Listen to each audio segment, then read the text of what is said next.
Hello, everybody. Good afternoon. This is Jeff Stewart, singer, singing teacher, and choral conductor, and this is my company. They Shall Laugh and Sing. And this afternoon, I'm on with David Crown, who is also singer, singing teacher, and choral conductor. So, welcome, David. Welcome anyone that's on. David, it's great to have you. So, can we start by you telling us a bit about yourself?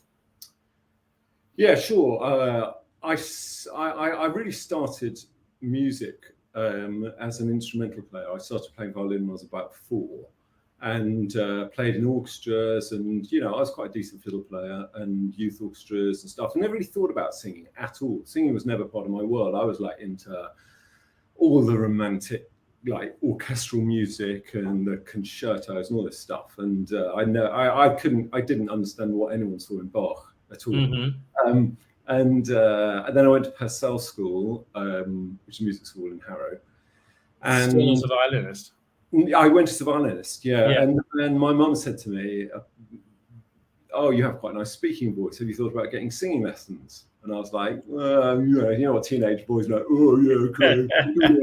And singing's for girls, isn't it? Yeah, exactly. And so I did, and then I don't know. It was like the two sort of coexisted. So I was visiting. I knew nothing about choral awards or anything, literally nothing. I'd never heard of King's Choir or anything. But I went to Cambridge with my sister for an open day, and we walked into King's, and I thought, oh, this is a really nice place. I think I'll apply here. This is great. And then bizarrely managed to get a choral award. I still look back on that as it was a really intense experience. The few days I spent there, it's the sort of thing you just is etched somewhere in your neuronal net forever. Yeah. Anyway, so did King's, did 3 years there. Phenomenal in many ways. Then when I also was an instrumental award holder when I was there, so I did loads of playing, loads of singing. Came out of Cambridge still playing viola then, and I got down to the last 2 for a professional quartet. So I was like really quite serious, but then didn't get that. Then thought, oh, I'll do singing. I sort of followed whatever came my way, sort of thing. And entered a few competitions, did really quite well in quite a few, won a couple, and it was and then got a bunch of worked as a singer for quite a while. Then, just technically the wheels came off a bit. There were aspects of the career I just wasn't enjoying, and the life I wasn't enjoying. And then entered a sort of dark wilderness for a while of like, what am I going to do? I love music. Music has been my life. What else am I going to do? I had a few jobs and got fired from a couple because I was patently, this was a person who doesn't want to be in this place. Yeah, sure. I started teaching, which I actually really, really enjoyed, and started conducting. And that was when I started conducting. Then everything sort of rolled from there. So started getting more conducting, got the job at Reading Phoenix Choir, got the job at Somerville, Chant and Bach, etc., and that sort of rolled on, and here we are today. And I sort of pretty much stopped singing for quite a while, and then during the pandemic started singing again. And it took a long time. It was like, muscularly and also emotionally, it was that was a big journey to go back. And so now I've started singing again, which is great. I'm really enjoying that. I love the conducting. I genuinely think, like, I spend a lot of my time worrying about things like, are people singing in tune, and go, oh, what shall I program for next year that we could do? And it's like, it's all this great music, and I think literally every day I'm spending thinking about music. And I think, well, I'm not the Met, and I'm not conducting the LPO, but there's so much about what I do that I absolutely adore. So I work with lovely people and good singers and good groups, and but it's been a very bizarre journey. I kind of think, with music especially, all these different aspects just come into play. They come into play eventually, even like it takes quite a few years for you to see that, you know, in retrospect, that was really, really useful. So that's me. So when you started conducting, did you find that your earlier career as a violinist was a massive help to you? Yeah, and I still do. I think it was phenomenally helpful. I played under some amazing, and I played and sung under some amazing conductors, including Charles Groves, Simon Rattle. You know, really, really top people. And I mean, I have to say that the time I was conducted by Rattle was extraordinarily eye-opening, because it was the first time when I was sitting in the second desk of the violas or whatever, and, you know, being a classic second desk of viola sort of guy, and I just looked up and I knew exactly what he wanted from me. And the gesture was so subtle, but it was so embodied.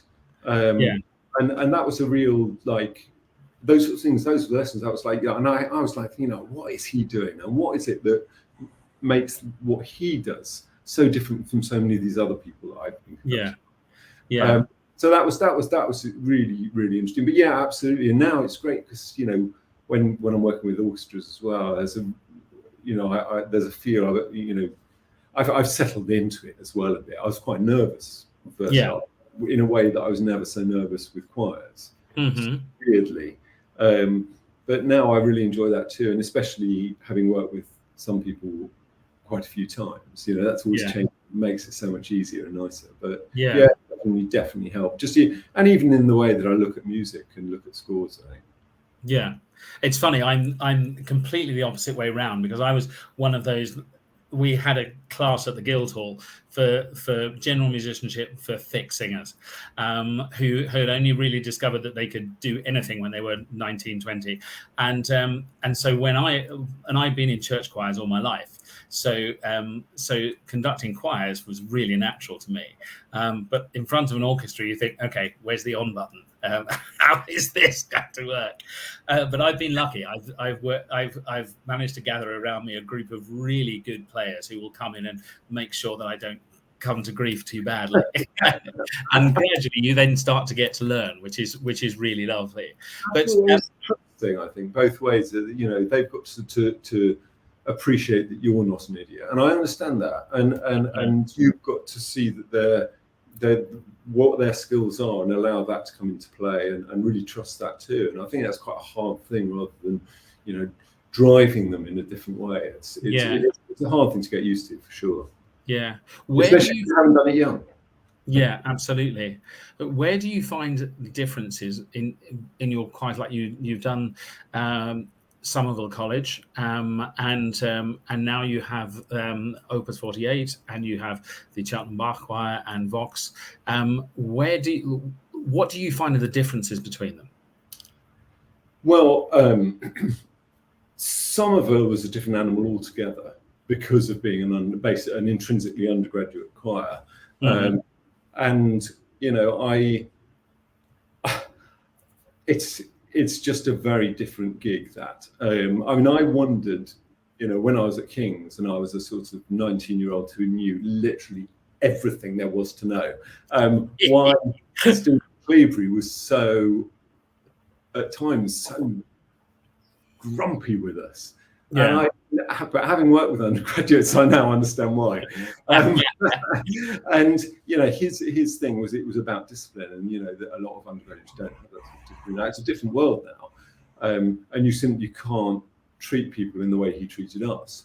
But I understand why he was doing it, and with Somerville, it was just, you're dealing with much younger singers, most of whom, especially these days, for that sort of choir, haven't had huge amounts of choral experience. Sure. So it's partly, I sort of saw it as partly making sure that we sang stuff that they could sing, and sing well, and then build up the confidence through the year.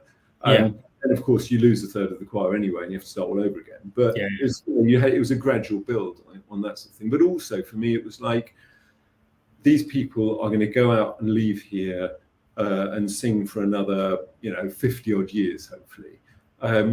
And what I feel I can give them is a grounding in choral technique and singing technique that then they can then take on. Now, I would say, you know, I still talk quite a lot about singing technique with choirs because, you know, I feel that, you know, one of the things that I do really enjoy doing is playing with the sound of the choir and, you know, really helping focus it and working out if people aren't singing in tune, you know, helping them find out why that's happening, that sort of thing. But I wouldn't say my approach with the 3 choirs I conduct now is particularly different. I mean, they're all auditioned, so they've all got a sort of certain standard of singer. And I think that, you know, I tend to, I mean, I had an AGM at Cheltenham last night, and one person said, "Oh, I'm really so glad that you go into so much detail with us, because I've had people who don't do that sort of detail, and it makes such a difference," you know. So I think that, you know, I just think, what can people do? And it's about sort of finding that level, and then helping people appreciate that that's what they can do and get to that level themselves. And part of that is setting realistic goals. And part of it is also, I think, not accepting a standard that isn't good enough. And you know, that sort of combination with all 3, you know, I work in quite a lot of detail, and we work at a reasonable pace and that sort of thing. But it's much more, you know, how good can I get this? In the time we've got, and how am I going to help people appreciate how good this music is? I mean, I think it's really good because I kind of tend to only program stuff I like, you know. But, you know, it's also like, you know, what are the things that are going to help? And, you know, if you're going from some big romantic piece, then scaling it back to something that's Renaissance within the same group, I think it's really important that people appreciate that, you know, you can do both as a group. Both, particularly for these sorts of groups. And then, you know, and then how do we make it work? So at the moment, I would say I kind of, you know, they're very similar how I work with them. There's a huge amount of difference. Right. I going back to your singing, I first heard of you as a song singer, and then I sort of lost track of what you were doing for a long time. Were you mostly song and oratorio, or did you do a lot of opera? Yeah, I was. I certainly had most success in song and oratorio when I was younger. There was something about Lieder in particular that I just sort of felt in tune with. I had a sort of like a slightly melancholic side, and you know, so all that German romantic stuff was like right up my street. And it was like, you know, when I was having a good day and I felt relaxed about what I was doing, and I always felt that more in song. It was partly like, you know, you have a little bit more control about the accompaniment and stuff like that, particularly the levels. You know, I just felt I didn't question that I had something to say. You know? And I just thought, you know, that I actually thought I really had quite a lot to say, and I don't think that was particularly wrong.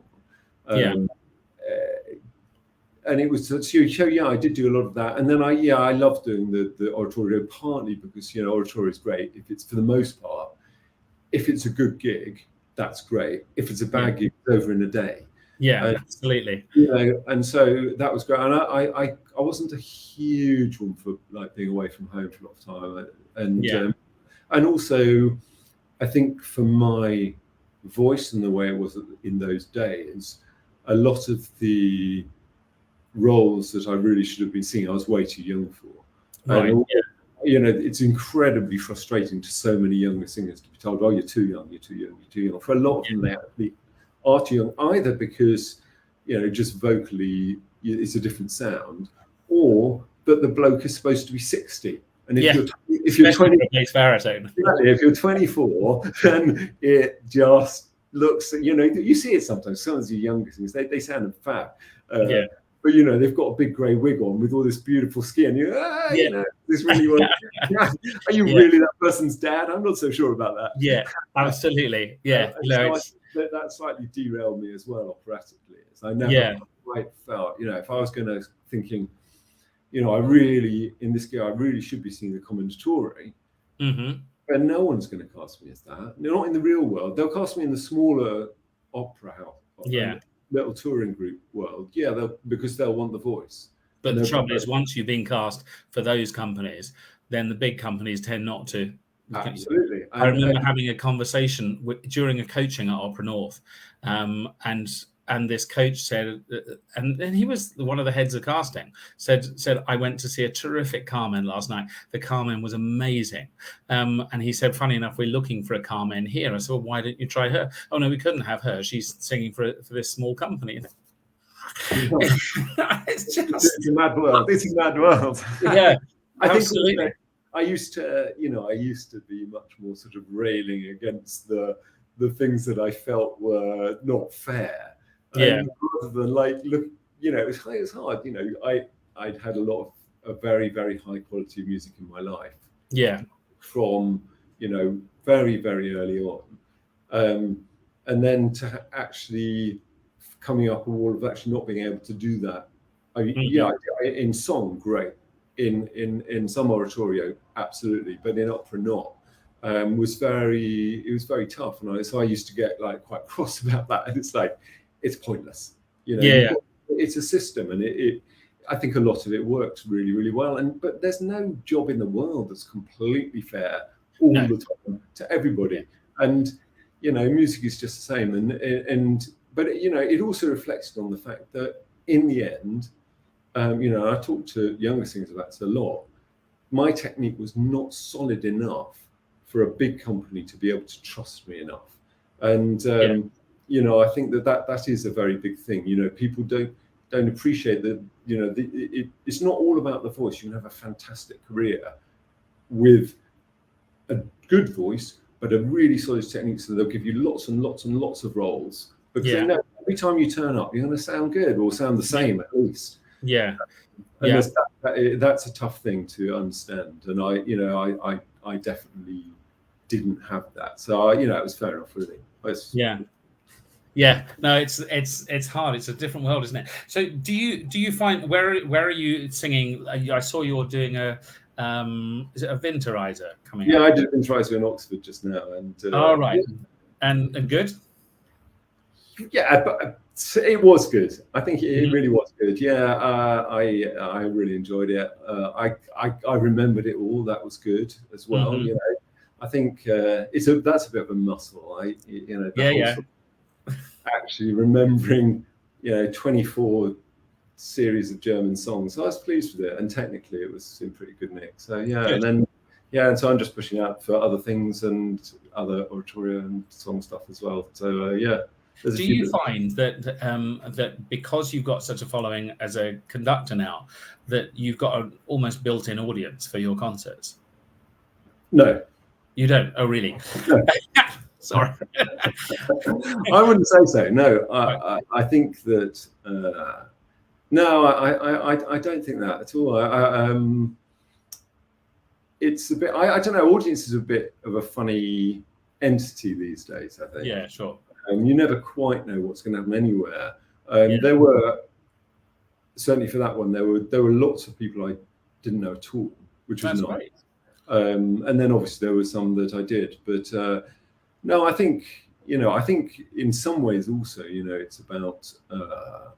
It's been such a long time since anyone's thought of me as a singer that a lot of people might go, well, I might just give that a miss. It might be a bit dodgy. You're not. But I don't know. Again, you need to build it up. Yeah. And it's much easier. I've got to say, it's much easier to build it up if you're a 23-year-old just out of college, because people will give you stuff because you're young and they want to be on that. They also want to, be able to say, oh yeah, I employed so and so when they were young. Yeah, sure. It's like on the oratorio circuit when they're going, oh yeah, we had Tom Allen here 20 years ago, and you go, So it's fine, but there's enough stuff that I also, it's for me, it's not the be all and end all. It's so it's nice just to be sort of back in the game and mixing it up a bit. because I love conducting. I really love conducting, but sometimes I want to make some noise. Yeah. One of the things about singing that is so releasing is making the noise. It's like the physicality, the feeling of the breath and the body moving in that sort of way. Yeah. But at the same time, I love the sort of the magic of having a score, and then you have an orchestra and you have a choir, and then you're just sort of playing around with all these sort of sound worlds and seeing what happens, and especially the more you do it, the more skills you have, and hearing things in different ways. Well, suddenly you come back to a piece for the fourth or fifth time, and there's some line and you just think, I really haven't brought that out enough. But I love that sort of that playing with just gesture and breath and imagination, and then feeling that come off the page with other people. Yeah. So it's all much. I think for me now, it's all come back to being much of the same sort of thing. That sort of flips. Yeah. I found one of the most odd things when I started conducting was not having to warm up before a concert. Yeah, what state your voice in does not matter. Yeah, absolutely, which is quite a relief in a way. It's a huge relief. I mean, it is a huge relief, but it definitely is a very different. I mean, I can see why, especially for some of the singers who are well known enough that people have their CD and they've heard that, and then they turn up at the opera house and that is what they expect to hear. Yeah, the pressure to everyone is a physiological entity, and some days you feel better than others. But that sort of pressure, I can totally, you have to be very tough at that sort of level to cope with that. Yes, yeah, absolutely. I'm just going to stop for one comment. Nina Ayres, and Nina's an old customer of mine, but now I feel really old. Tom Allen was Figaro to my Susanna at the Royal Academy. Amazing. Amazing. What a lovely thing to be able to say. Yeah, that's so cool. I mean, and I have to say, when he did his last Giovanni at Covent Garden, he was in his 60s, I think. Yeah, and he was still sounding good. I mean, he kept that quality of sound. But to have sung with him there, that's absolutely amazing. Yeah, that's so absolutely. Cool. I mean, this is the weird thing about music. I think you get all these extraordinary experiences. Yeah, that you genuinely don't get in other places. Places you go and perform, or people that you meet, and that sort of thing. And sing Yeah.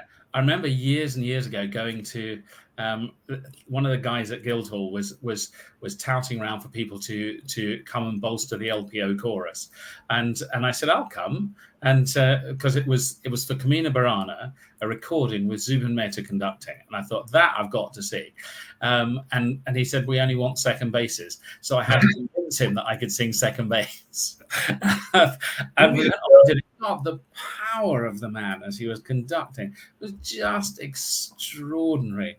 But going back to choirs, there's so many problems for so many choirs attracting an audience. Yours don't seem to attract an audience. What do you think the key is to keeping a decent audience? You mean, you mean not mine do have an audience? Yeah, they do seem to. Yeah. It's incredibly hard, and I don't know the answer to it, to be honest. I think that it's one of those questions that I think about a lot, but try not to dwell upon. If that makes sense. There is no answer I can think of that is good. I mean, Vox has the most difficulty getting audiences because it does the most esoteric programming. Right. And so that is always difficult because you have a choir of people who really want to sing the stuff, but also you have to do people want to listen to you. Although having said that, we did a concert of Gesualdo last term. And that's attracted really quite a good audience, and it was like, so that was quite a nice because it's very weird music. So Yeah. that was actually really, really, really nice. And I guess I try to mix up programs. That's all. Mm-hmm. That's the only thing. And other than that, it's luck, I think. I don't know, or you know, I mean, if I was being like a bit boastful, maybe I'd say, well, they increasingly have a reputation for doing good concerts. Yeah. And especially now when, you know, a lot of people are, you know, don't have as much money around, spare cash as they might have. They're going to be a bit more choosy. Mm-hmm. You know, there's a real thing these days now of there are a lot of professional choirs touring all the time, you know, and so you've got to offer something that they won't get from that, because if they want trying to compete on the same ground, that you'll never win. Yeah. But at the same time, you know, a lot of the professional choirs tend to tour the same sort of repertoire because it's the repertoire they do. So if you're offering something slightly different, that's the thing. Other than that, no clue really. No clue. It's nice that we get people in, and but every time and talking to other people, you know, a lot. I was talking to someone, they were saying, you know, at one of the concert halls, they were saying no one's booking ahead anymore. So everything looks like you've sold like half a dozen tickets, and everyone just turns up on the door. Yeah, yeah. Everyone's getting this sort of frenzy of like worry as you come up. Yeah. To but attracting audiences is so hard. We had pretty much a full house on Sunday in Cheltenham, and we were doing the Missa Criolla Criolla. Oh, that's gorgeous! It's gorgeous, of Ramirez, and the Mass in Blue of Will Top. And, you know, and it's quite cool. I mean, most people had not heard the Ramirez, and it's, if anyone who's never heard it, it's a really, as you say, it's a great piece for tenor, of course, as well. Yeah. And, we've just programmed it for Lord Williams Festival Chorus later next year, I think. But and yeah, when the choir comes in at the beginning humming, it's a phenomenal experience. It's just so good. So, you know, and a lot of people came because of the program. But they came, I think, mainly because of the Mass in Blue. But and a lot said, "Oh yeah, we've never heard you before. We'll come back." Will they come back? Who knows? It's a bit like, you know, Pavarotti singing, you know, Nessun Dorma at the World Cup, and did everyone suddenly flock to the opera houses? They probably didn't. You know, no. They just enjoyed, or if they did, they were going, "Gosh, it's a blooming long wait for that Nessun Dorma," you know. Yeah. And what about all this other rubbish that goes on before and after? I don't want to hear any of that. So it's a difficult one. It's definitely I think harder post-pandemic, no question. Yeah. So I've seen some of the things you had programmed and that you've got coming up. What's your dream thing to conduct, and what's your dream thing to sing? Ooh, that's good questions. Dream thing to conduct. Ooh. There were things I would love to do at some point. I'd you know, at some point I'd like to do a mile array. That would be great. I'd love to do a Beethoven 9, but the trouble with that is it's so much orchestra, and so you've got to have really top orchestra, and then the chorus part at the end isn't much fun. So, you know, it's that I'm fine without doing that. Mrs. Solemnis at some point. War Requiem. I've never done the War Requiem. I'd love to do that. But none of those are slated soon, so, you know, we'll see. Singing wise, I don't know. There's so much I'd enjoy doing now. Philip in Don Carlo. Oh, really? Lovely. Yeah, I'm right age now, so, you know, I know about that. You know, that feeling of like, oh, she's marrying me for my money thing. It's not for my looks. It's not for my hair. She looked so disappointed when she saw me. Very good. Very good. Well, David, it's been terrific to talk to you. I could talk to you all day, but I have to go and rehearse. But it's really wonderful to have you on, and very, very best of luck with everything. Stay in touch, and hopefully we can do this again sometime. But really lovely to have you on. Thanks, very Jeff. much. Cheers. Bye. Cheers.